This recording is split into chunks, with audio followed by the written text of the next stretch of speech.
পুরুষ মানুষ সহজে কাঁদে না, কারণ পুরুষের চোখে জল মানায় না। জন্মের পর থেকে তাদের মাথায় ঢুকিয়ে দেওয়া হয়, যত কষ্টই হোক তোমার চোখে জল আনা যাবে না। নারীরা হুটহাট করেই কেঁদে উঠতে পারে। নারীরা রাগে কাঁদে, অভিমানে কাঁদে, কষ্টেও কাঁদে, কিন্তু পুরুষ কখনো অভিমান কিংবা রাগে কাঁদে না। নারীর চোখের জলের ছলনা থাকলেও পুরুষের চোখের জলের কোনো ছলনা নেই।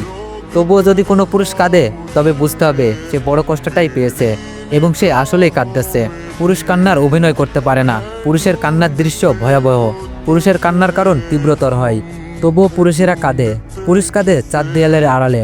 পুরুষ কাঁদে বারবার ইন্টারভিউ বোর্ডে ব্যর্থ হয়ে সার্টিফিকেটের দিকে তাকিয়ে। পুরুষেরা কাঁদে সংসারের চাহিদা না মেটাতে পেরে।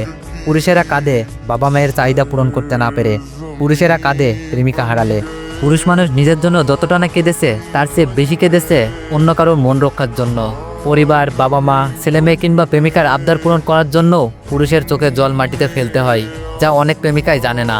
ইতিহাস বলে, যেই নারী ইচ্ছাকৃতভাবে পুরুষের চোখের জলের কারণ হয়েছে, সেই নারী জীবনে খুব একটা সুখী হতে পারেনি। এটা নয় কোনো পুরুষের অভিশাপ, এটা পুরুষের চোখের জলের কারণ।